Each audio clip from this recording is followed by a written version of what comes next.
Hi everyone and welcome back. Today we are going to be talking about The Goblin Market by Christina Rossetti.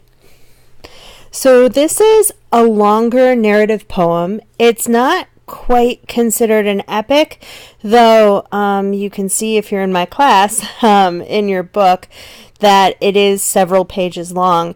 The reason that I chose this poem for this class is that I thought it's kind of, in some ways, it seems like a user-friendly poem because it's telling a story, and because it's long, there's quite a bit there. So there's a lot to kind of pick apart. There's a lot of imagery, a lot of symbolism, and there's some interesting themes.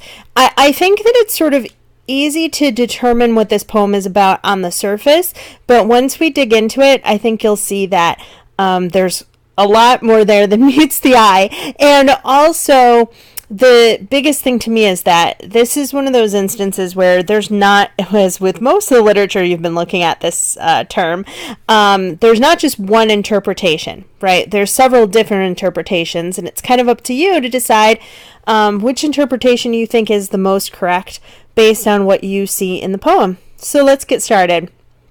First, I want to talk a little bit about the author. Christina Rossetti was an English poet, and she wrote romantic poetry.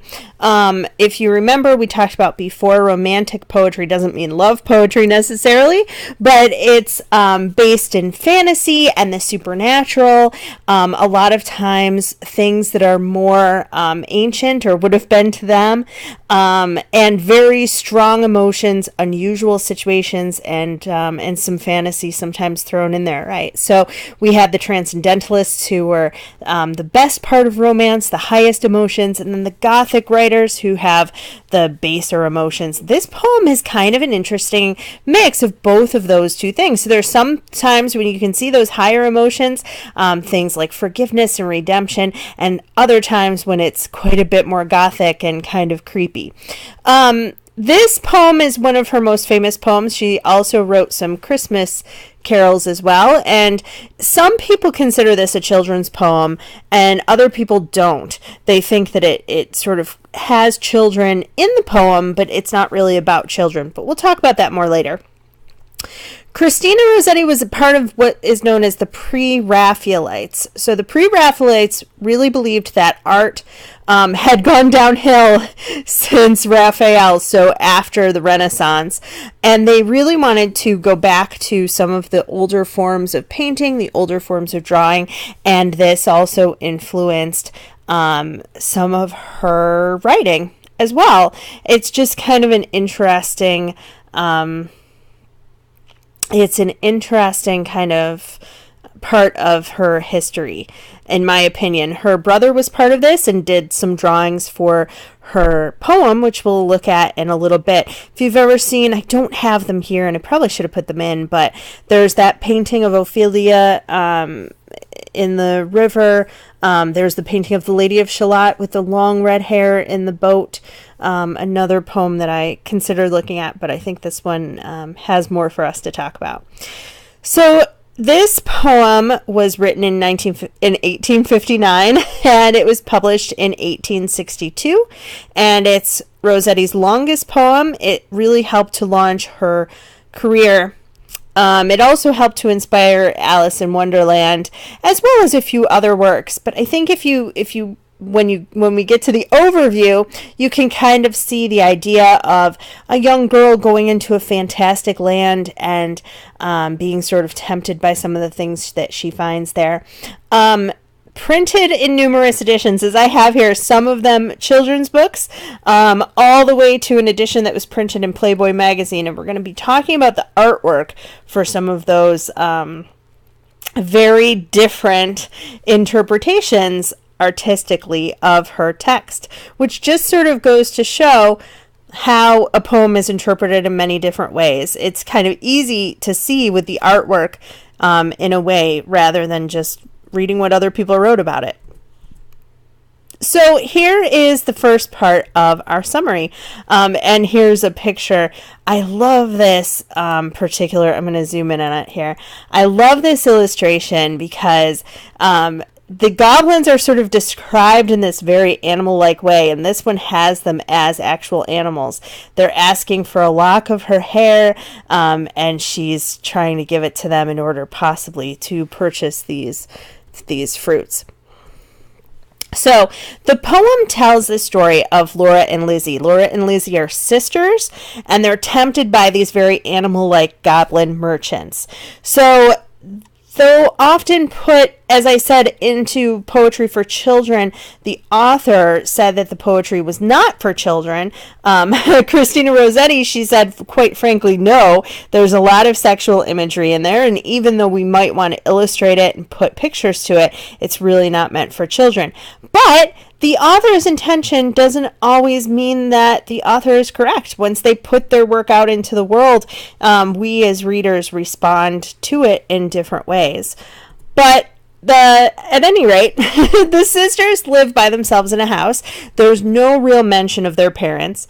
They draw water every morning from the stream. So it begins with them drawing water, and they hear these goblin merchants, and they're selling their fantastic fruits. Laura is intrigued, and she lingers at the stream while her sister goes home. And then she sneaks away, and she gorges herself. She eats this fruit. It's forbidden, and it's delicious. And then when she returns home, Lizzie is full of wise upbraidings, as the poem says. She sort of reprimands her for wanting to go to the goblins, so she doesn't know that her sister yet has gone. And she talks about Jeannie, another girl who ate the goblin fruits and died in the winter after a long pathetic decline, and no grass grows over Jeannie's grave. We're going to look at that passage in a couple minutes. So after this is Christina Rossetti, her brother, did this illustration of the two sisters. You can see there too that they're a little bit older. So the next day, Laura and Lizzie go about their housework, and Laura cannot get this fruit out of her head. She wants to meet with the goblins again, but she cannot hear them anymore. She's not able to go and find them and find their fruit, and so she begins pining away while her sister Lizzie tries to resist the temptation, and she becomes sick. So the rest of the poem, I don't want to give too much away from that point. I think if you know the premise going in, then it makes a lot more sense. There's a lot of imagery, especially in the beginning of the poem, about the goblins and about the fruit, and it can be sometimes, I find with some students, that they get caught up in that imagery and they kind of lose the plot line. But basically, Laura comes sick and pines away for this fruit, and she wants it so badly, almost like an addiction, and she just can't get it. And what happens with the two sisters, we find out as we finish the poem. So here are some artistic interpretations. This first group of pictures really shows the girls as children. So here is Laura looking at all the fruit. You can see her golden hair, and some of the goblins look like men, others have whiskers, or they look like frogs or cats, right? And they have kind of it's drawn almost like a fairy tale, right, for kids. This one too, this was done I think in the 60s or 70s. You can see kind of the same thing. Now, I don't love this picture because her hair is brown here, and that's not how it is in the play or in the poem. I will talk about the symbolism for that, but you can see again, kind of animal like little goblin men bringing their fruit, and it's done in that very like 70s style with the day glow colors and taking on a little bit of that. This is a more recent version. I like this version because it shows both the sisters being tempted, and also because you have a couple goblins that look more like people. They look to me like the way that they were done in Harry Potter, and others have those animal characteristics. And in some ways, here's Laura kind of being enamored by it. Here's Lizzie looking like she doesn't want any part of this, right? In some ways, this is a nice interpretation because it does look sort of fanciful like the first picture, but there is something sort of ominous here, especially with the eyes and the way people are looking, and some of the fruits are black and not quite so tempting, so it gives away. And they're pulling on her skirt, which even though they're children, you know, in this depiction, it sort of hints at some of the things that are in the poem. So you can read this poem and read read it as if the girls are children, and you can interpret it. I think if you have that reading of the girls as being younger, then your interpretation is going to be looking at themes more of family bonds and sisterly love and that kind of thing, right? If you think in this poem that the girls are older, then some of the imagery takes on a different meaning. So, for instance, this is the picture from Playboy, one of the pictures. Well, you can see, I'm going to zoom in here. This is like not safe for work, but that's okay. First, the fruit is phallic shaped here, and then this is called yonic shaped, meaning that it's shaped like a woman's nether regions or a male's nether regions. I'll put it in nice terms like that. The goblins sort of like, this one sort of looks like a monkey. They have horse faces, but they're very feral looking and very scary, right? This one's sort of loving on her foot there. These are attacking her below. So while she eats the fruit, they eat her, is sort of what's happening there, right? And you'll notice, though, that she's not completely passed out or not a part of this sort of orgiastic scene. She's pulling on the pants, I guess. A couple of them are wearing loincloths, and she's almost pulling it off and pulling him back to her. And certainly in the poem, there is sexual imagery. You know, they're talking about things like juice and lusciousness, and they're describing the fruits in these very sensual ways. So at the same time, there's also religious imagery in there as well, which we'll talk about in a minute. This is another depiction. This one to me is interesting. This is done just in the past couple years. This is from the 70s. This one here was done more recently. What I like about this is just, you know, they do look sort of animal-like, but they're very they're more goblin than animal, right? Getting away from those childish depictions where they have cat faces and things like that. And certainly you could maybe say that about some of them. I love that she's taking the fruit but not quite wanting to. You can see her putting them into her dress, sort of, and she's turned away so that we can't quite see. She's very curvaceous, obviously, and again, the hair color is wrong, but I still think it's kind of a beautiful picture.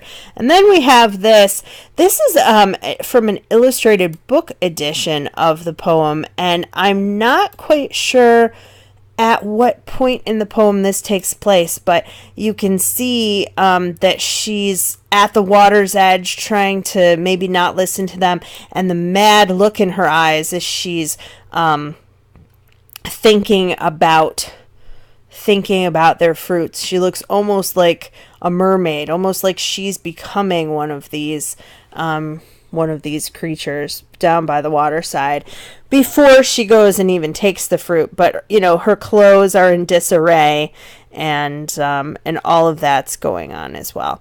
So I think when you see these, you can kind of get a good idea. We'll go back here without the naked people.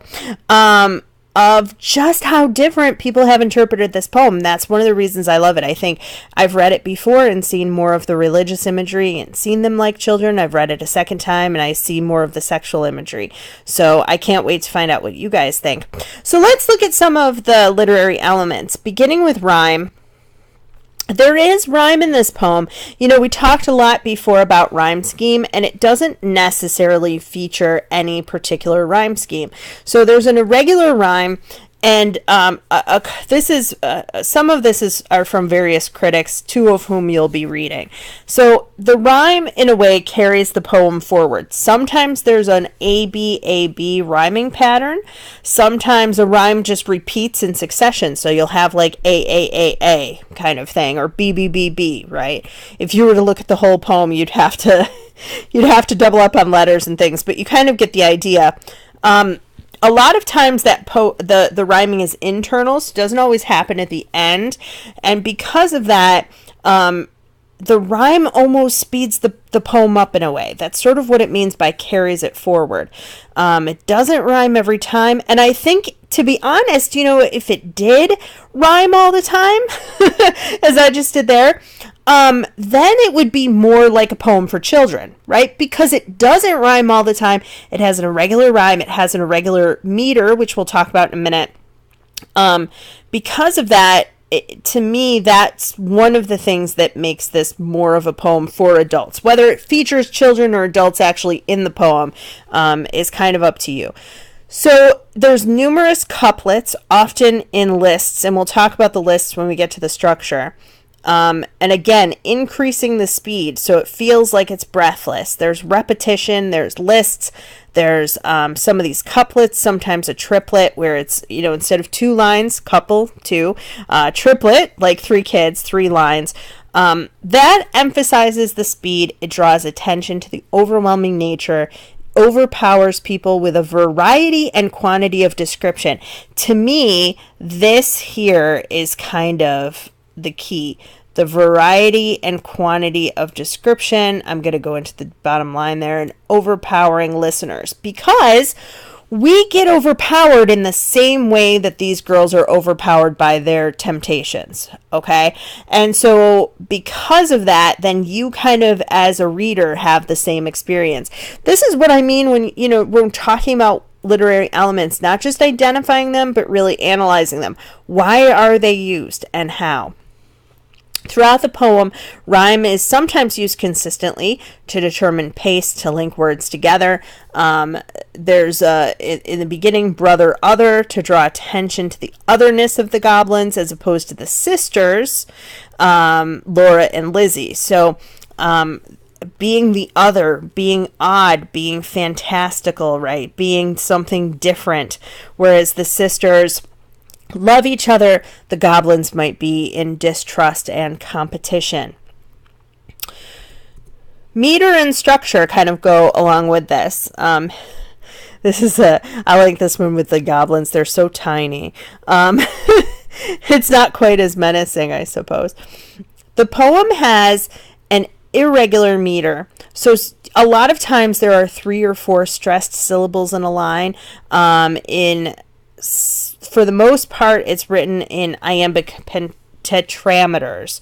So we talked about that before. That's the unstressed syllable and then the stressed, repeated 3 times. So there'll be 3 feet or 4 feet. But again, I'm going to show you guys a couple excerpts from this poem in a moment, and you'll kind of see how the meter becomes irregular.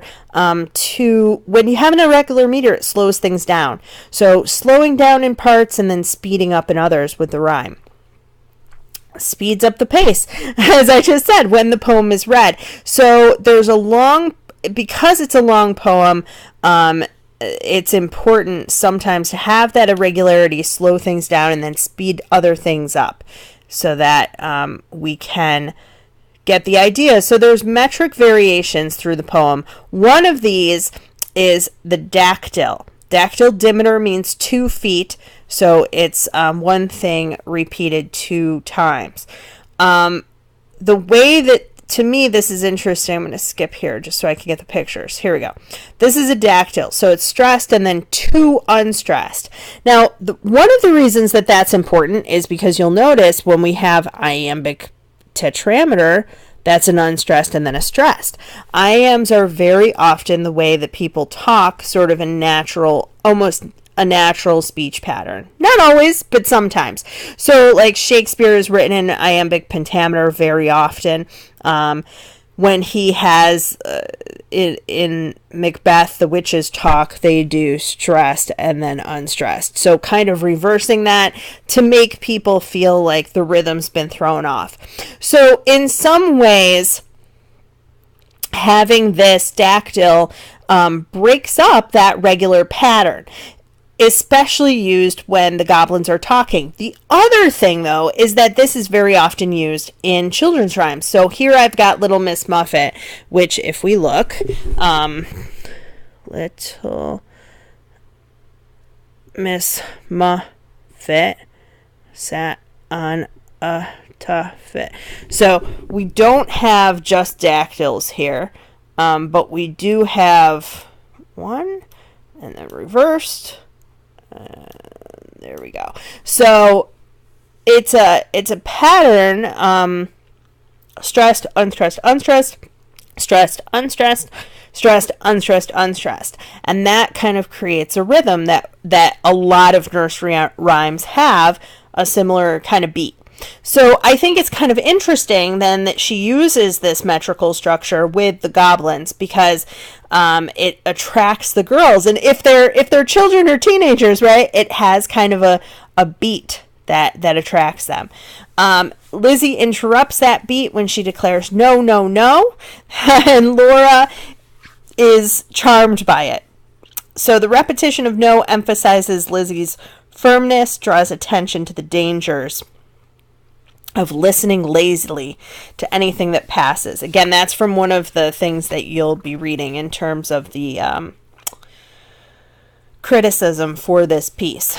So the other thing with structure is that there are, as I said, a lot of lists and a lot of repetition, and we'll be looking at those soon. So certain phrases, such as the merchant's cry, come by, are repeated at several points throughout the poem. So the goblins, they're merchants, and they're selling the fruit, and they're calling, come by, come by. Their insistence, especially that repetition, is the temptation of what they offer. Throughout the poem, there's also instances of repetition when there's passionate declaration. So watch for the tone in this poem. The sisters talk very passionately to one another. And I don't mean that obviously. Well, some people say that their sisterly love is somewhat erotic. But for the most part, the passion here just means very strong emotion, which again is pretty common in romantic poetry. So I have no, and again, no, no, no, as before. So Laura saying no over and over. The other thing here that we have are long lists, especially to emphasize the imagery. So the goblins' fruits, they have mulberries and pomegranates and blueberries. And I don't have this, I don't think, in this as a slide. But one of the things you need to know is that, again, this poem is written in 1859. What that means is that the poet at the time did not have a grocery store with fruit that was always in season. Okay, my father was born in 1949, and he would have, in the 1950s and 60s, at Christmas, they would get an orange or a tangerine in their Christmas stocking. And that was like a huge treat because you didn't get oranges in the winter typically, right? So at that point in time, in 1859, something like a pomegranate would be quite exotic. A blueberry, you could only get at a certain time of the year, right? Blueberries are in season, usually June, July, maybe August, depending on where they're grown. But certainly not all of the delicious fruit that they talk about. So it really would have been a temptation. You have to know, too, that they weren't eating a lot of things that had sugar in them. So fruit, and things like watermelon and cantaloupe and raspberries and mulberries and blueberries, these were just delicacies and delights. So when we go into the repetition and we get into that imagery, you have to really think about the historical background there. And other times, there's a list used to provide a series of similes. So look for those. Those are indirect comparisons using like or as. Here is a short excerpt. Curious Laura chose to linger, wondering at each merchant man. One had a cat's face, one whisked a tail, one tramped at a rat's pace, one crawled like a snail, one like a wombat prowled obtuse and furry, one like a rattle tumbled hurry-scurry. She heard a voice like voice of doves, cooing all together. They sounded kind and full of loves in the pleasant weather. You can kind of hear da, da, da, da, da, da, da, da. That's that I am unstressed and then stressed.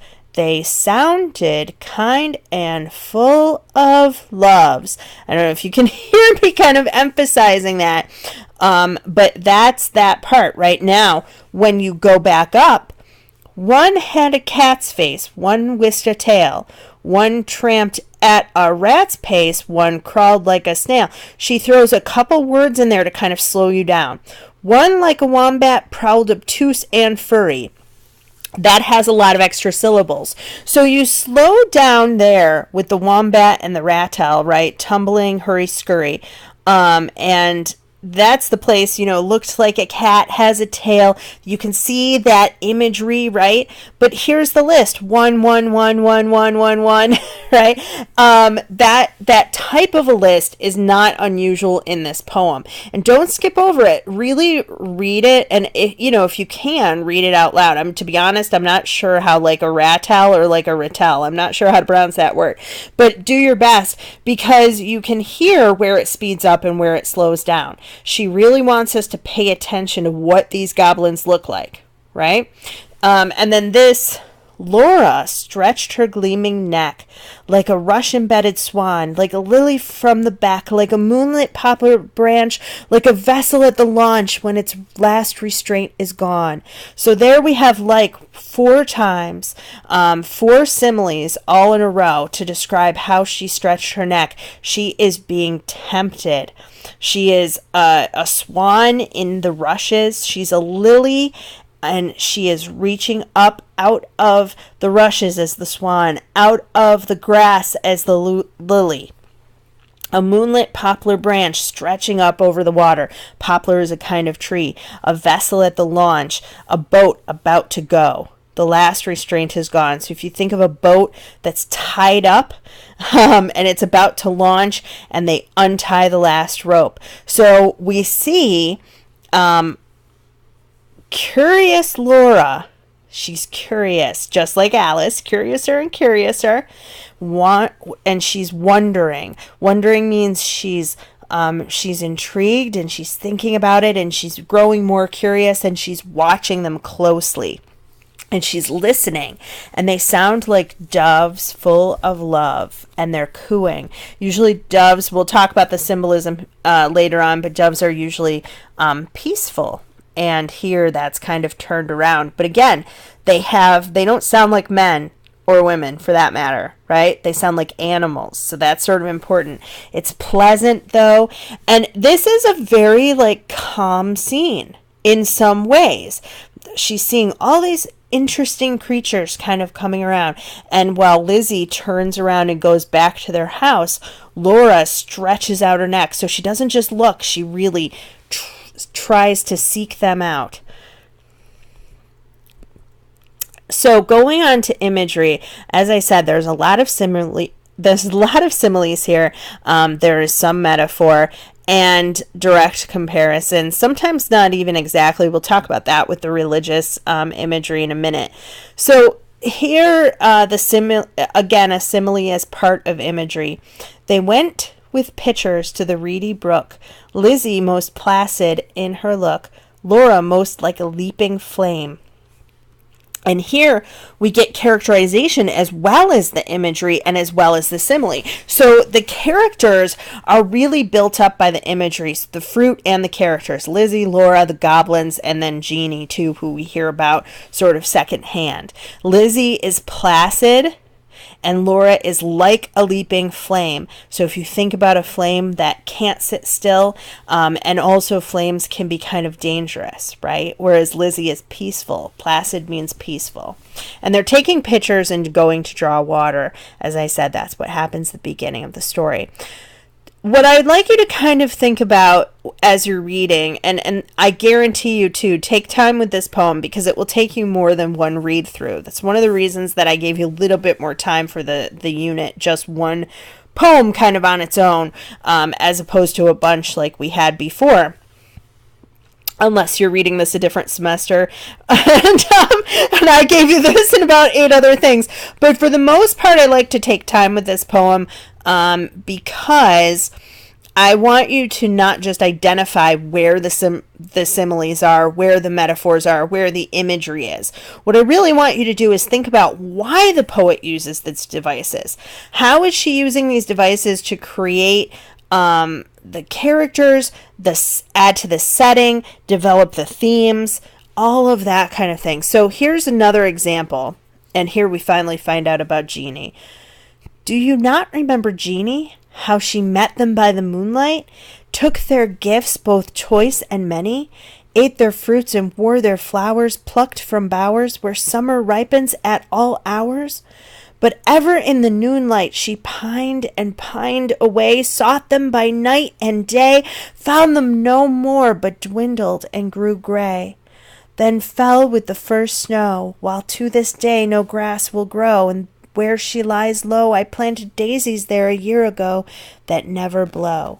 Now here, as Lizzie is talking, you can see what I'm talking about with some of the rhyme scheme, right? The flowers matched with bowers and hours. And then we have noonlight, which rhymes with moonlight. And then we have away. I'll make a little other mark. I should have away, day, and gray, right? And then we have snow, grow, low, ago, blow. So again, not a regular rhyme scheme here. Right? A. We have A. If I were to break this down into letters, I will, I guess. So we have A and then a break and then B. That's that triplet. And then A. I'm sorry. Then A. And then C. And then D. So a lot of different, not regular. 1 here, 3 here, another 1 here, 2 here, 3 here, and then 5, right? But, I'm going to erase that because it looks messy. Having said that, there's a short little story here inside the larger story.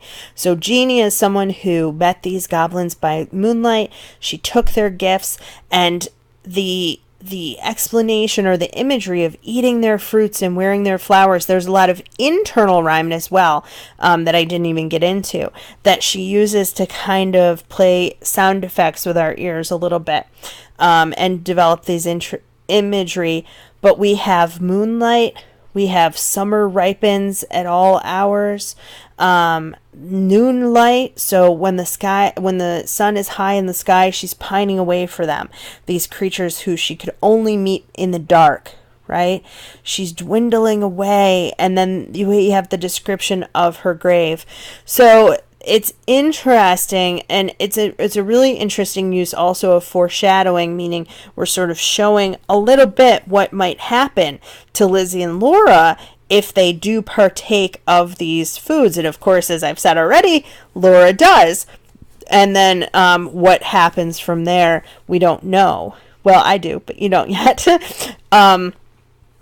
So she's really using this imagery for this, we don't really see Jeannie, we just hear about her, and yet we have this image in our minds of what happened to her, and especially her grave. We have 1, 2, 3, 4, 5 things about after she died, and 4 of them are just about what the grave looks like.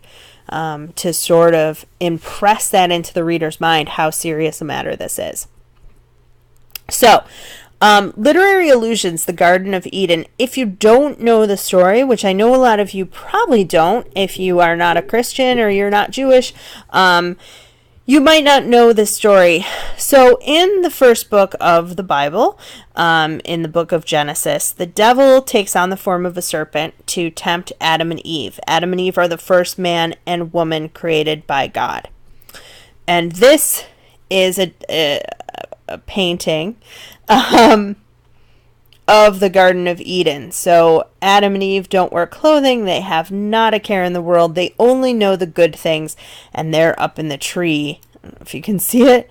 Right there is the serpent, and he's handing her a fruit, and then she is handing it to Adam. But before this happens, they are happy, and they only know God and goodness.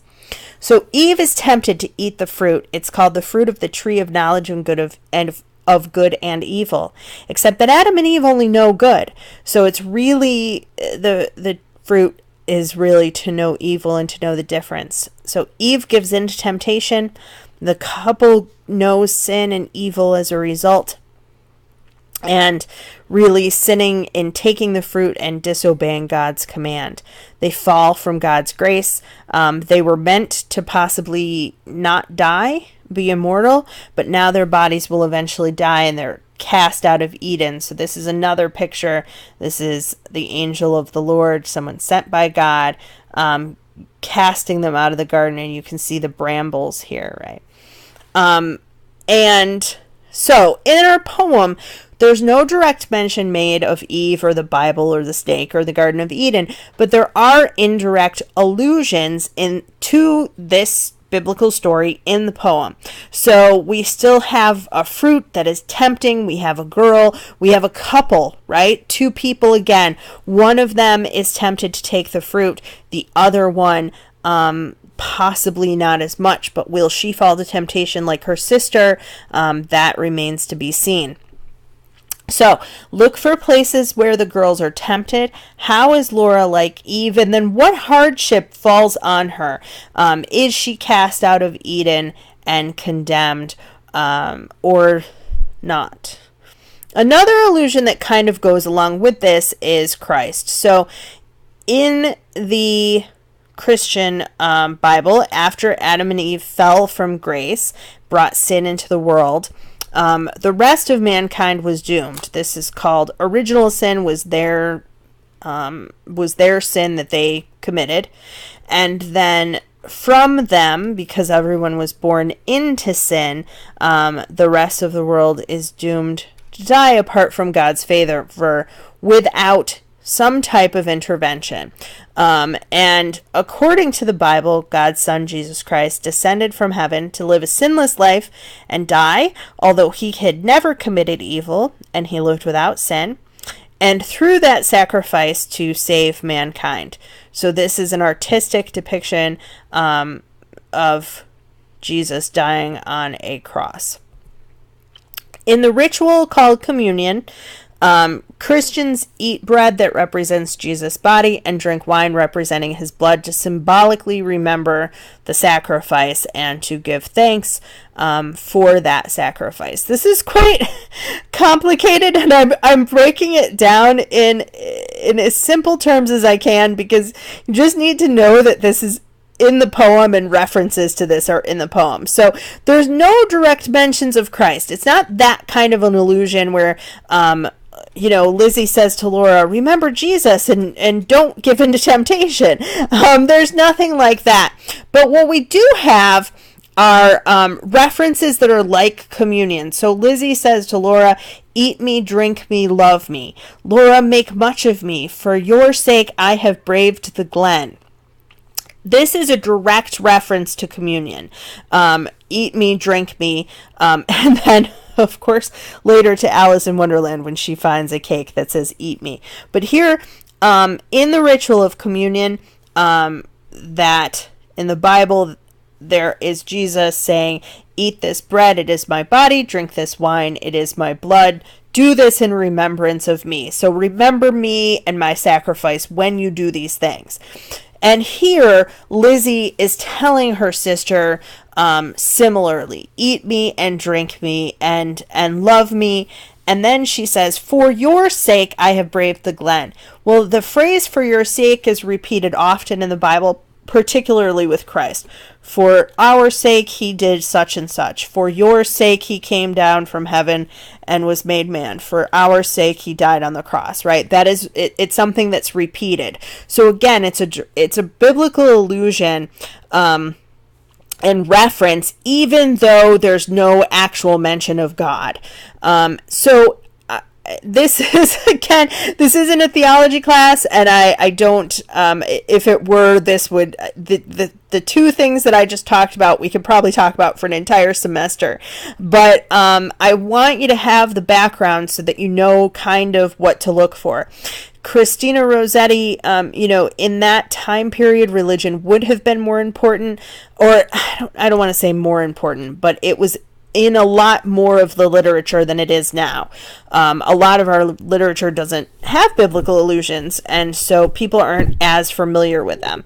Similarly, with other poems, there's allusions to Greek mythology and Roman mythology and Norse mythology, and we don't see as many allusions to those types of things in poetry now either.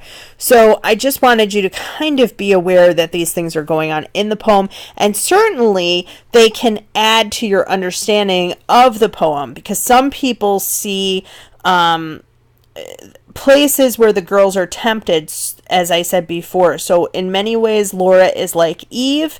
In many ways, Lizzie is like Christ. She's not Jesus, but she's a sacrificial figure who attempts to save her sister through a sacrifice. So that's something to look for. There's a whole load of articles about religion in this poem, just like there's a lot of articles about sexuality in the poem. So we'll talk about symbolism. This is from a dramatic interpretation of the poem, which I think is interesting. It was done on stage. Again, it really sort of depends what you draw out of it. And if you look this up, which please don't, because I'm trying to give you as much background as I can here. But if you look it up, people on certain websites, like Schmoop and Cliff Notes and other things, they'll say things like, the goblins represent demons. Well, possibly. And if you look at the religious allusions that are in the poem, the goblins certainly could represent demons. They're animal-like and quite demonic. They can also, this poem was written in Victorian times, they could represent men and just the general temptation of sex. They could represent a more animalistic nature that we all have inside of us, particularly that of a sexual type. They could represent temptation in general, and this is a kind of a different interpretation that I haven't gotten into as much. But a lot of people think that they just represent commerce.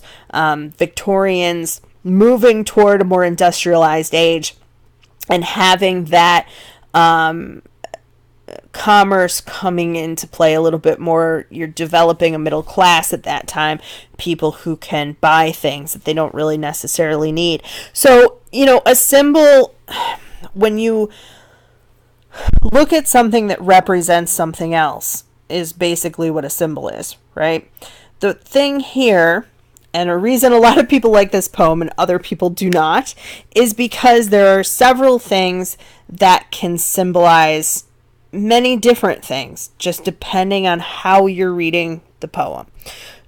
Golden hair, they mention the girl's golden hair quite a bit. The goblins ask Laura for a lock of her hair in payment for their fruit.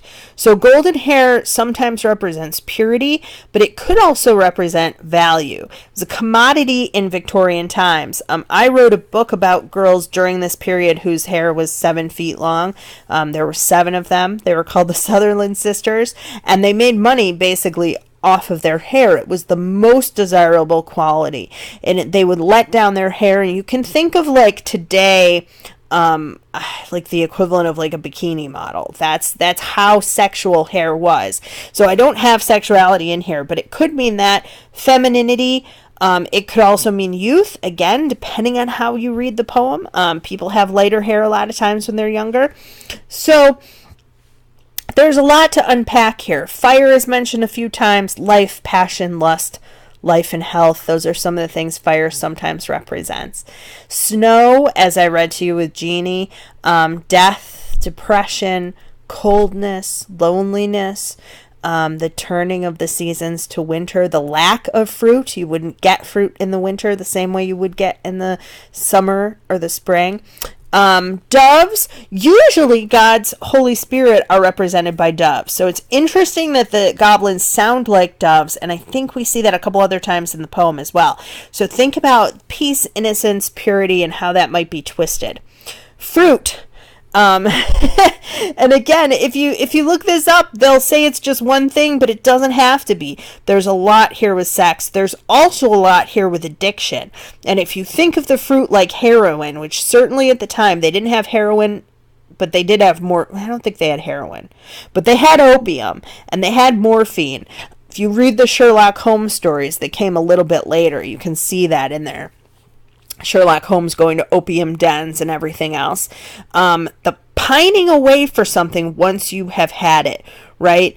The craving. Cravings are not natural. It's not natural to crave something. If you're craving food, it's because probably you're eating the wrong food. If you eat food that's nutritious, you feel full and satisfied, and you don't feel hungry again to your next meal. If you're craving something, that a lot of times hints that there's some type of an addiction there. I used to crave cupcakes like crazy. I don't know why. It's just something. And marshmallows. I just wanted like roasted marshmallows all the time. And it's because they're sugar, right? So definitely a sugar addiction at one point in my life. And I just wanted marshmallows like so badly. Sometimes when you have a craving like that, that's all you can think about. Same thing with alcohol, same thing with drugs, right? So, that's one of the interpretations of this poem, is that that's what the fruit symbolizes. The fruit symbolizes some type of an addiction or a craving. Now, that could be for sex, that could be for something else, but that's definitely in there. Or it could just represent sin in general, something that's bad for you that you should not have, should not partake in, and you're doing it anyway. So the themes and message, that's an interesting book that has kind of modern drawings, and I love the fruit with the razor blade in it, right? Like, it's a delicious meal with a tiny bit of arsenic. It's a delicious apple, but it has a razor blade in it. It's so good, but it will cut you, right?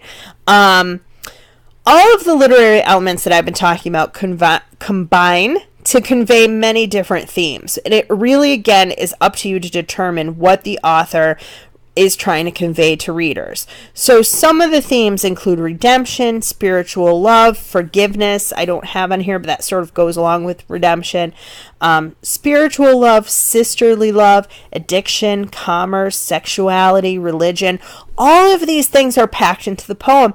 And I'm going to present you in a moment with 3 different interpretations, and I'd kind of, if you're in my class, you can pick one of the 3. If you're not in my class and you're watching this because you have to write a paper, you could still use one of those for your thesis statement.